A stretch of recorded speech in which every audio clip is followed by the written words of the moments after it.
In any case, in the ads, they touted the mild climate, the fact that it rarely froze in winter. They pictured the valley as kind of a Garden of Eden, where you had palm trees, you had banana trees,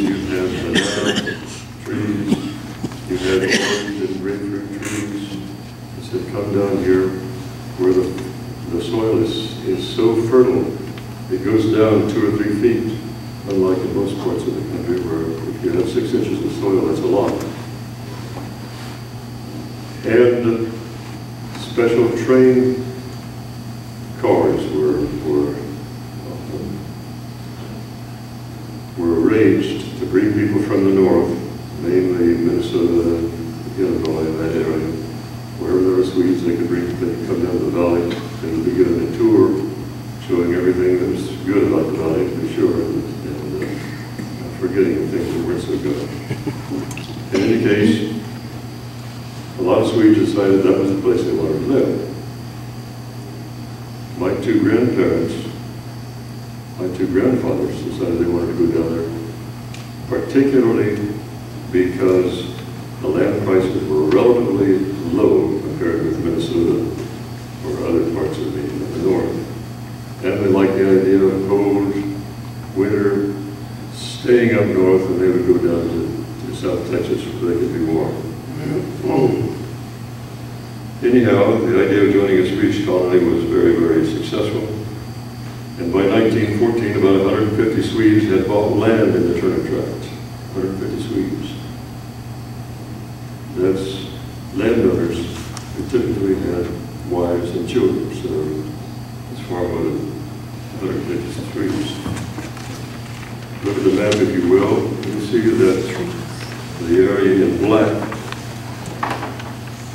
of the Turner Tract was pretty much in the middle of the southern tip of Texas.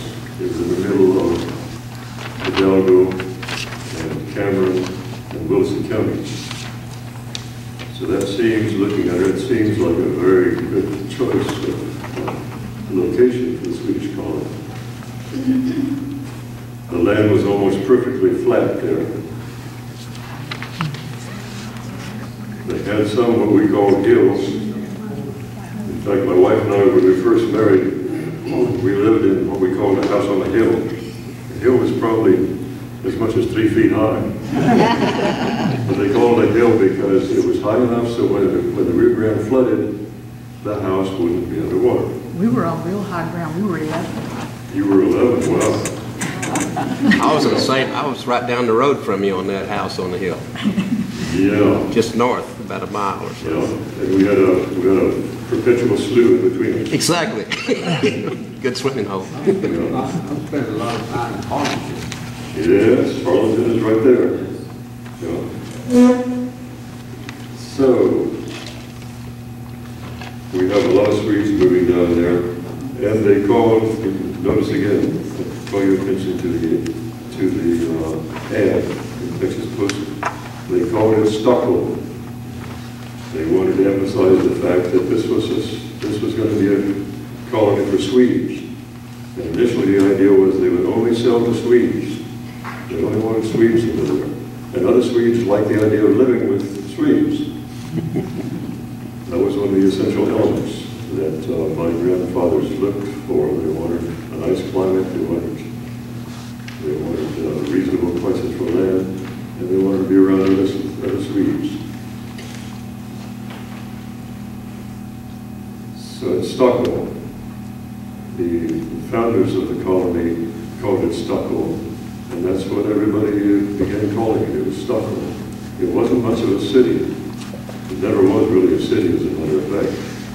It never was an incorporated municipality. Never even had a post office. All the mail was in Lyford, between 5 and 8 miles away from the Turner Tract. Dozens of families moved to Stockholm, Texas. They built houses, they cleared the mesquite brush, they began farming. So in the teens and the 20s, the Stockholm Swedish colony was a great success. I found it interesting in my research that almost all Swedish families had first lived elsewhere in the U.S., particularly Minnesota, but the other northern states.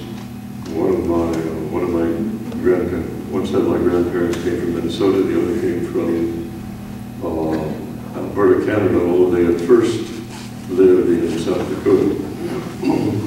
I only found one individual out of hundreds that I looked at who had been associated with Stockholm, Texas. I only found one who came directly from Sweden to Stockholm, Texas.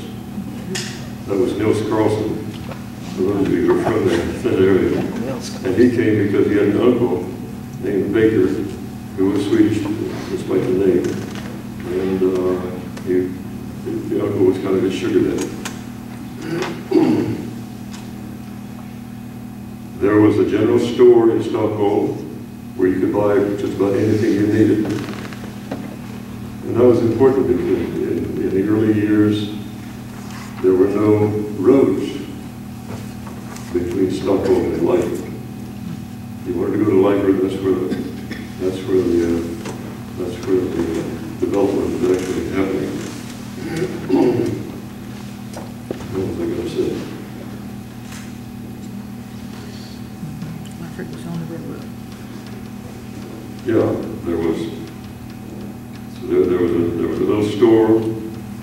There was a meeting house that the developers had constructed. The meeting house was used for get-togethers to decide what they wanted the area to be like and what they wanted to do. It was also used as a church and used as a school.